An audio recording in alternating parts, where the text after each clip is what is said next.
Hi everyone, how's it going? G'day guys. Thank you very much for joining us once again for this spooky Halloween special of the webinar series. We'll try not to keep you too long tonight because I know a lot of you are going out trick-or-treating with the kids. But basically we wanted to take this opportunity post-holiday period to do a little bit of a recap. So loads of stuff's been happening recently, but it gives us a chance to share some of the data from the holiday period with you, and then just touch on some of the recent changes that have happened. So I think Josh maybe wants to talk about some of the insurance things that happened recently. Yeah. So guys, I think it's important to get this one and talk about it firstly. We come up with a new program called ChargeB, which in all intents and purpose, is going to deliver a lot of value, we think, to you guys individually, in that the information contained and the accessibility of that information it's going to be far easier. The ability to download tax statements to find out how your vans are going, to add or remove premium membership accounts, to adjust them if they move in and out of pricing brackets. But I think I'm the first to say, sorry, we really didn't handle the communication that well.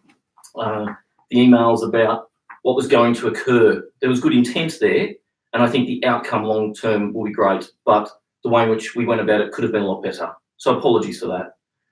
When I think about it, I'm pretty happy. I've got a couple of vans personally, and all my vans fell into a lower bracket, and so I saved a couple of dollars on insurance. And I think that's a great outcome. Since Camplify started premium membership, we've actually had 2 price decreases in insurance over the last 2 years. So we're pretty proud of that, and we thank you for seeing real value in that premium membership product. That's now got over 1,000 subscribers to premium membership, and that product was all built around people who are wanting to make more money and get more bookings, and the insurance solution is very strong, and the type we have with Renshaw is working brilliantly, and I think going forward this ChargeB product will deliver great value.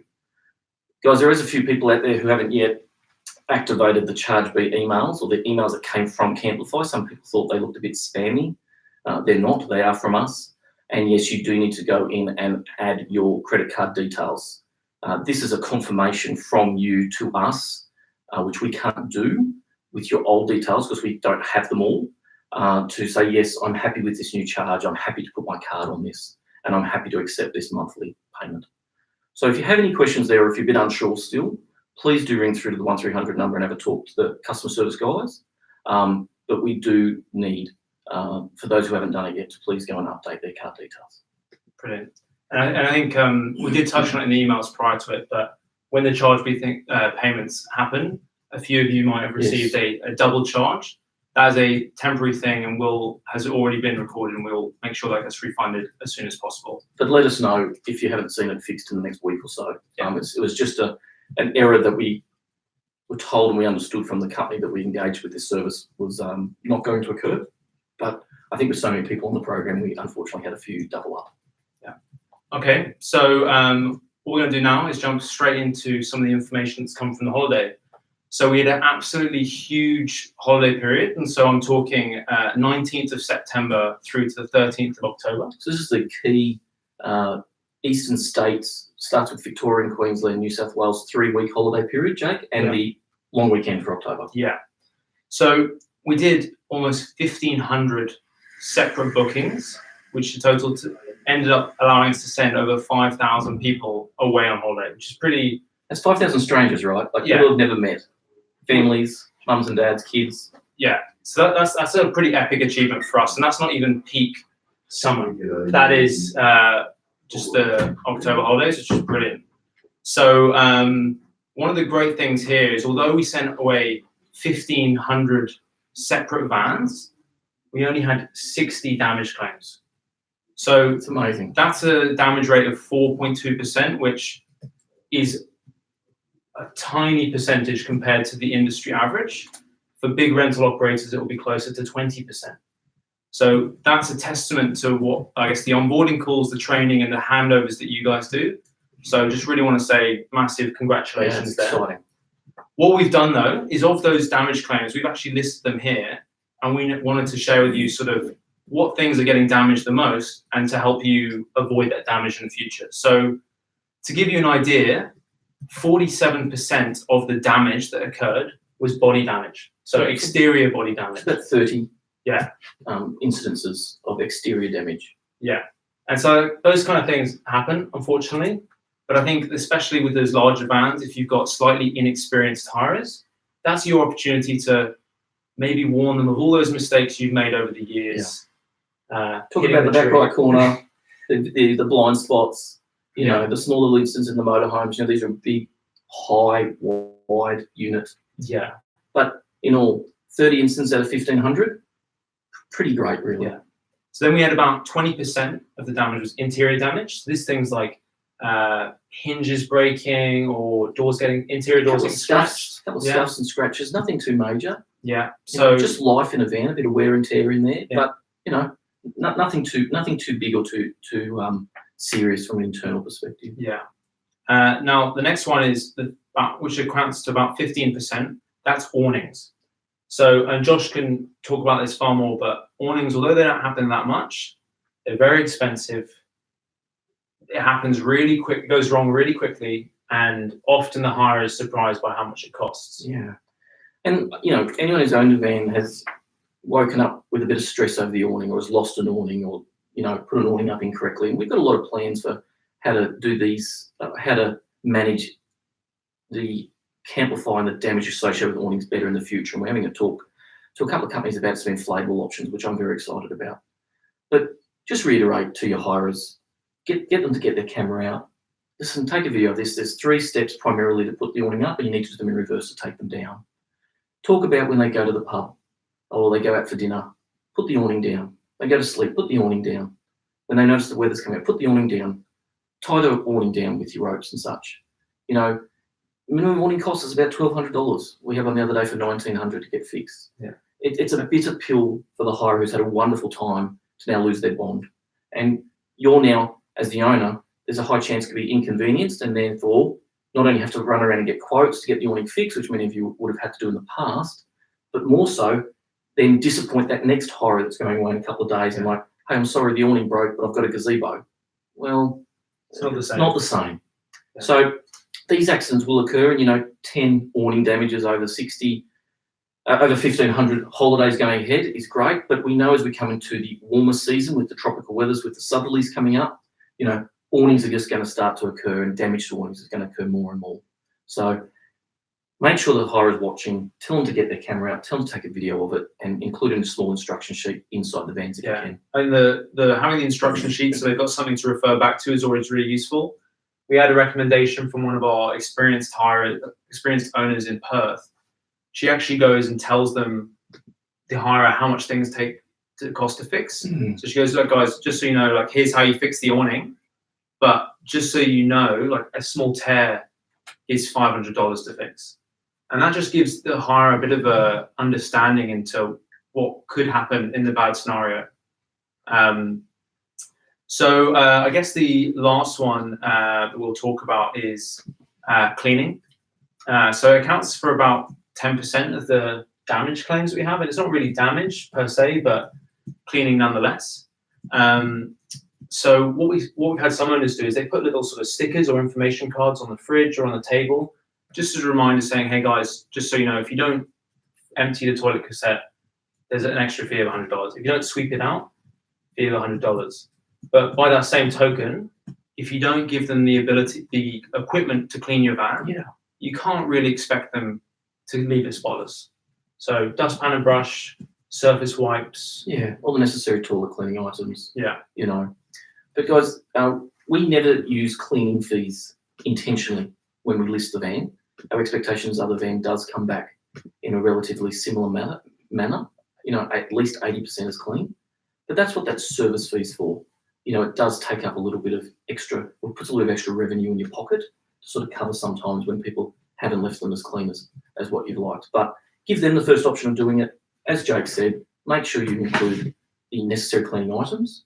But look at it as a whole and say, is this van just slightly unclean, or have these people been quite negligent and not really left it as it should be? And that's certainly when you get a couple of quotes and when you pay for a cleaner to give it a clean. Now, the last one we want to talk about, and it only really affects self-drive vehicles, so your camper vans, your motorhomes. is when people put the wrong fuel in. Mm. Now, this is actually incredibly rare. Like, we've only had a handful, but whenever it happens, it is a huge problem, as you'd imagine. It's really expensive to fix. Obviously, you've got the insurance, but it's just, you don't want it to happen. So what we always recommend is you can get these stickers online for about $10, just to say diesel, petrol, just to avoid any misunderstanding. Yeah. We've also added it to your profile now, so you can list whether your van is diesel or petrol, which we encourage you to go and update. And that will just mean that there's more evidence that you've communicated to the hirer. I think that's a great sticker to buy. I actually buy two. So you've got one up on the dash, up near where the speedometer is. So all day, as they're driving the van, it's sublimely reminding them that this is a diesel. And then over when they open up the tank, as to Jake's point, another sticker there. And one about the height of the van, especially for those larger motorhomes, would be wise also. Nice. Okay, so what we'll do next is we're going to move on to some of the questions that you've submitted. And so Josh and I are going to answer them.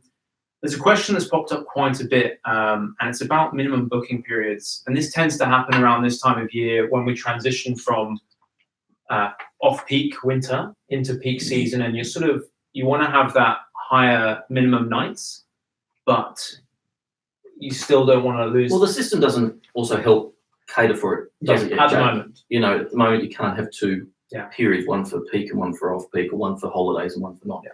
We're looking to change that. We recognise that we could get that a little bit better. And there's no great answer for this, but I think in all, make it really clear, make it really pointed up early. Say, although the van does have a minimum of 2 or 1 or 3 nights, whatever your minor minimum is, during the holiday periods, we're looking for bookings of 5 to 7 days as a minimum. Yeah. And I think people are expecting this. I know a lot of the parks, in the way they operate, run a week, a 7-day or a 5-day type rotation, and that they set that as a minimum. So I think in the Australian, particularly Christmas peak period, there is an element that's somewhat fair and reasonable. Yeah. So yeah, like Josh says, just put a little note at the top of your additional information, just saying, maybe put like an asterisk saying, during December, January, and Easter, minimum booking period is 7 days, or whatever you feel is suitable. And then we'll continue to work on it from our end to make it easier for you.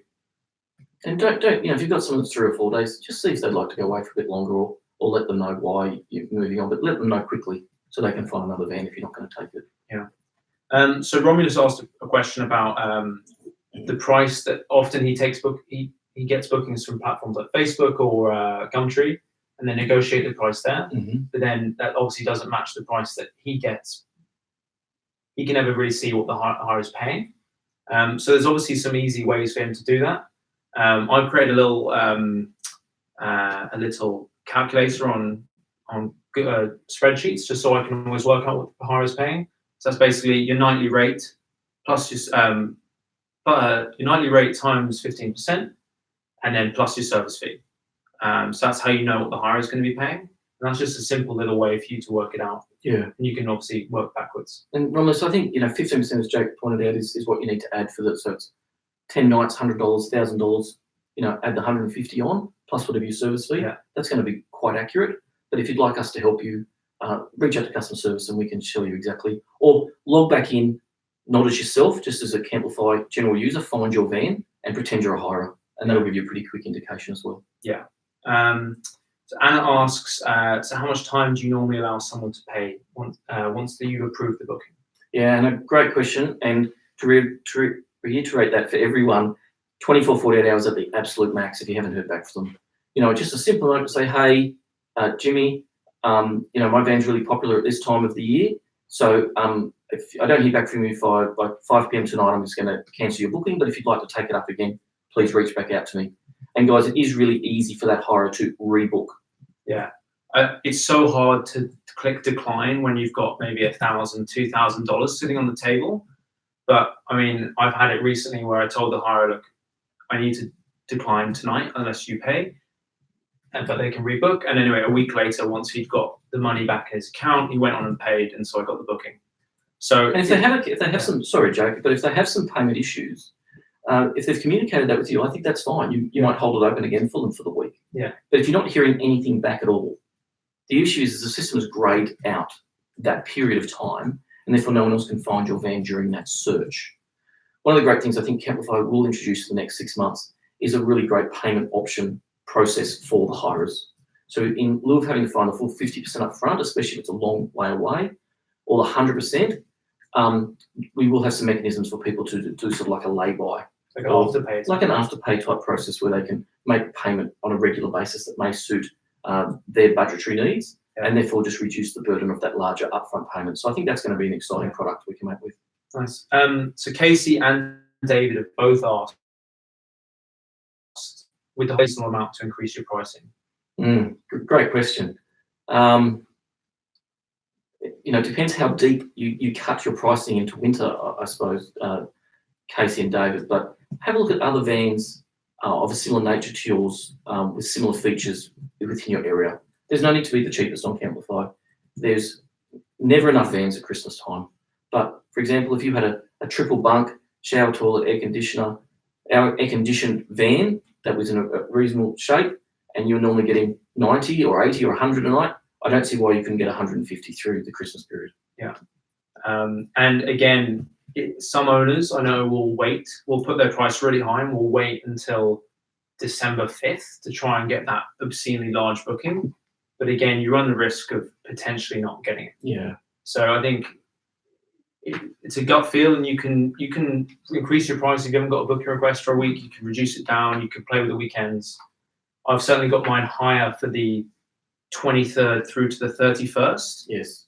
But then still quite high either side of that. You should still get some good bookings right out to the 6th. So the vans should be coming back on the 5th. That'll probably be our busiest day of the year on the 6th, so when the vans come back. So guys, that's a great period. But Australia Day's not far away. Easter's not far away. Change your calendars. And if you want to increase your prices accordingly for those periods. But the trick is get your van booked, get the utilisation up, and make some money safely. Bob asked, and we covered this before, but Bob asked, I'm covered by premium membership. So does the hirer have to pay extra for insurance? So I think he's referring to the liability. Liability waiver, yeah. There's been a bit of confusion about that. So all hirers on Camplify, just to make it really clear, have both insurance and roadside assistance when they make a booking to your product through Camplify.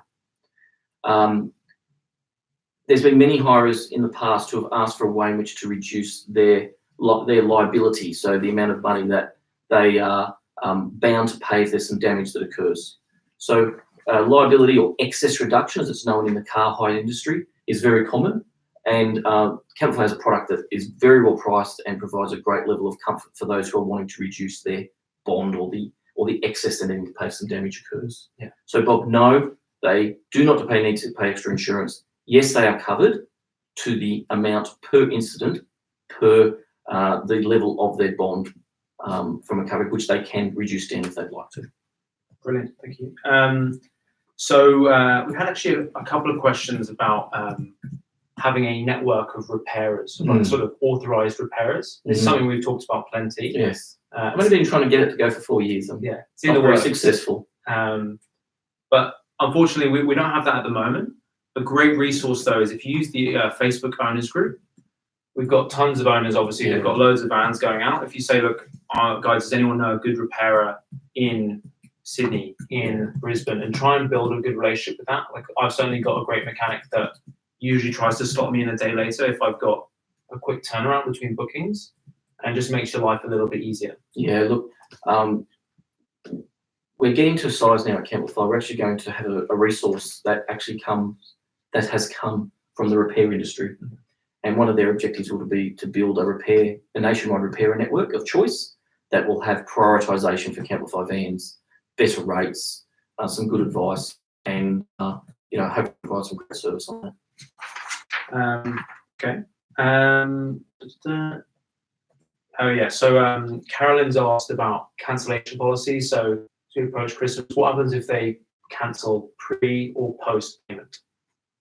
Well, the pre or post payment depends on when the first payment occurs, but let's talk about it when it comes into the cancellation policy at what time.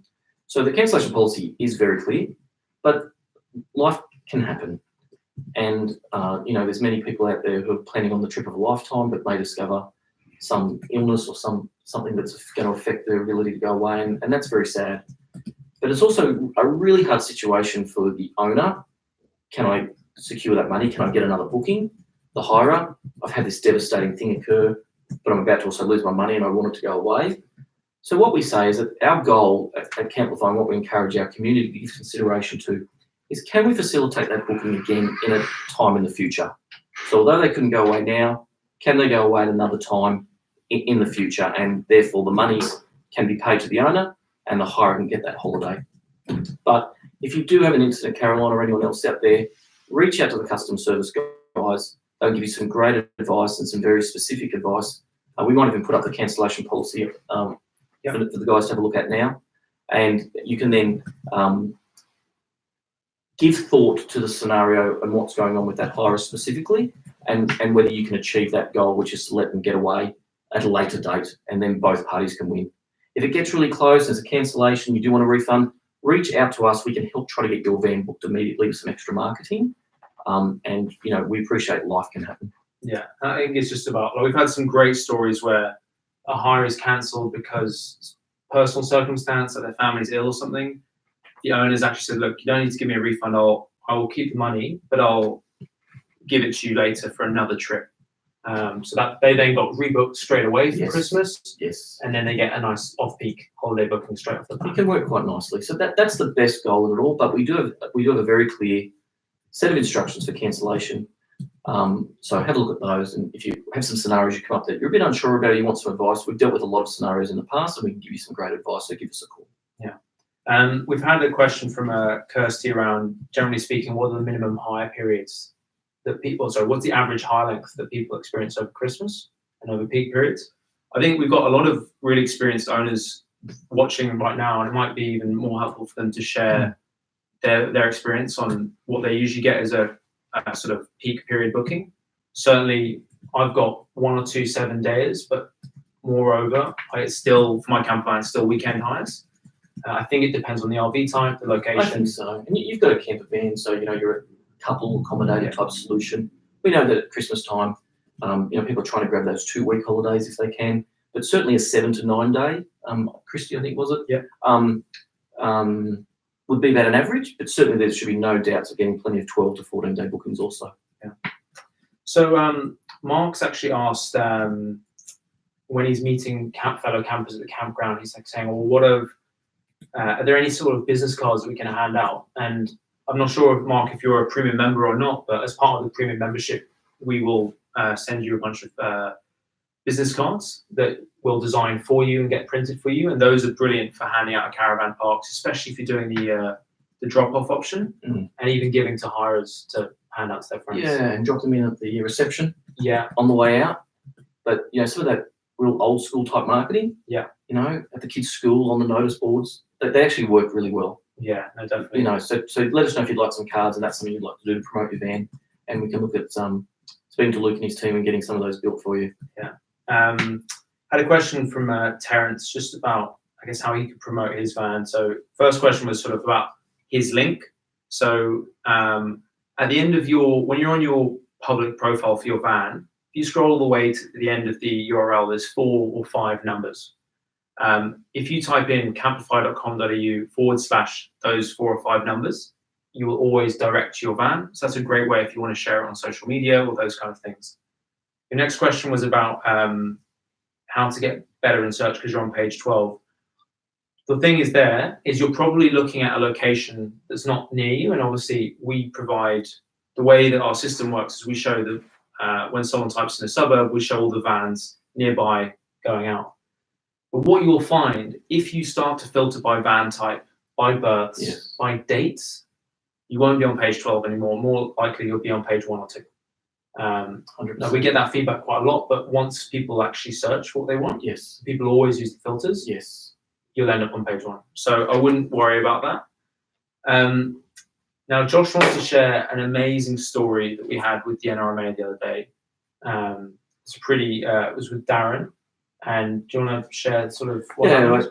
I didn't even realize the NRMA did it. So we've had the NRMA roadside assistance with us since we started Camplify, and they've been an amazing partner and such a trusted brand. And when we are helping people go on holiday, knowing that the NRMA will turn up and help that hire out, and we call it get them safe and get them accommodated, but additionally get your van secure. And we had a scenario where a motorhome had travelled from Victoria to Adelaide and had broken down due to some fault that was unforeseen. The NRMA quickly got involved. We secured the hirer, accommodated them for the night, secured the van at a repairer, flew the hirers home to Melbourne the next day at the cost of Camplify. Started the process with the owner and the mechanic to get the van fixed. We then flew the owner from Melbourne over to Adelaide to go pick the van up and send him over with a taxi. And then he got a chance then to grab his van and to make sure all the repairs that, you know, were caused just by the van going out on hire, or, you know, the van in its natural state and age, but then be able to pick it up and bring it home.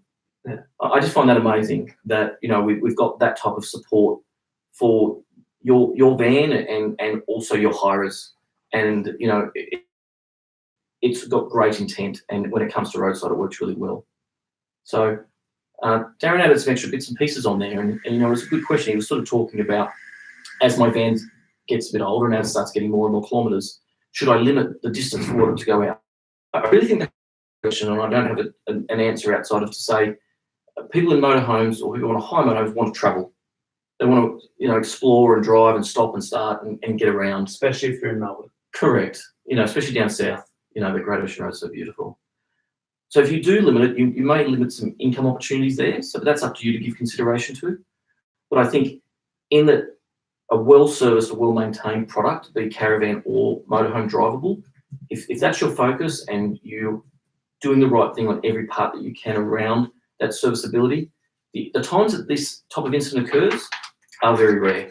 And I think, you know, if the cost is some time, effort, which I appreciate is very valuable to anyone, I just weigh that up personally and say to yourself, well, that was a $3,000 hire, and yeah, it mucked me around for a couple of days, and yeah, it cost me a few dollars to get home and fuel, but how great was it that I knew it was safe and that the hirers were taken care of? Yeah. So, you know, I hope that helps your question a bit, Darren, but I'm really glad that went so well for you and for the hirers. Yeah, and that was really good. And that's actually a good opportunity. So we've got both the NRMA and Renshaw scheduled to come on webinars between now and summer. So I'd really recommend you guys tune in there. It'd be a great opportunity to ask really specific insurance-related, roadside-related questions.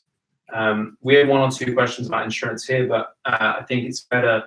They're really specific. So the PDS is always online, which we can link in the chat now. And if you want to speak about specific exclusions or anything like that, then just give the team a ring, and they can have a sort of a longer conversation than we can do here. Yeah, I think so. But I think they're going to be great webinars, especially the one with, and although it's going to be with Mark from the NRMA, we all know the NRMA is New South Wales based, but the product we provide is Australia-wide solution, including Tasmania. So, but it's the NRMA call centre that does that coordination for us. Yeah. So, but Mark will speak on behalf of all the motor clubs. Okay, and we had one or two questions just about saying, look, I don't want to do a handover at 3 o'clock. Why are you making me? The 3 p.m. sort of check-in is just a guide to set some expectations for the hirer. You do not have to stick by it, and you don't have to charge early pickup if you don't want. Just do what's flexible. I even had someone pick up a day early the other day because I had to go down to the Canberra show, and people are very flexible. You just, again, communicate. Yes. It's designed there to help you, but you don't need to stick to it if you don't want to. And I think the last thing we just wanted to talk about was payments that are going to be happening over the Christmas period. So we're going to talk about this way in advance because it's so busy. I mean, compared to the holidays just gone, it's next level. It is. And obviously people want to go and spend Christmas with their families. So do our accountants, even they have families. So do you want to talk a bit about the Christmas payments? Yeah, look, those who've been with Camplify for some time know that we try really hard, and we don't get it perfect, but we're pretty quick to put our hand up and say that we don't. And last year we had really good intent to make sure payments came out on time, but they didn't. And you know, by the time it took 5 accountants 6 days to go and plough through the amount of payments that occurred, when both Christmas Day fell on Tuesday, our payment day, as you all know, and then of course New Year's Day fell on Tuesday. Well, this year's not much different in that Christmas is falling on Wednesday and New Year's Day is falling on Wednesday again. So there will be that 2-week period. So payments will occur on 7th. But guys, can I please ask, bear with us, give us the benefit of the doubt and the knowledge that, we will pay you. Our goal is to have everyone paid by the end of that week, but there certainly will be a very concerted effort to make sure a good majority of people will be paid on the 7th and the 8th. But we'll talk about this another couple of times. But certainly, we definitely intend to pay you money. Yeah, so just to clarify, the last payment you'll get is on the 17th of December. You'll then have that break, and then the next payment is scheduled for the 7th of January. But because it's so busy, allow us till the Friday, just in case. And that's why we're trying to communicate this so early, just so... We just don't want people to feel ill about what's going on or anxious about it. And we're going to do our best to prepare for this. And some of these new payment systems that we've got, like the one we've used for premium membership, are some of the processes we're putting in place to ensure that this is far more automated compared to the quite a manual process we have to go through now. Brilliant. Okay, well, guys, that's pretty much everything. So what would be really helpful for us is, obviously, we've done a slightly different format this week. It's shorter, and we've given you some more stats and insights into how the system works and bookings. If that's something that you like, please comment and we can try and do it again. If you'd like something different, let us know. All feedback is welcome as always. Yeah. So thank you very much. Thank you for your time. And we'll be sending out an email for the next webinar soon. Happy Halloween. Happy Halloween, guys. Cheers.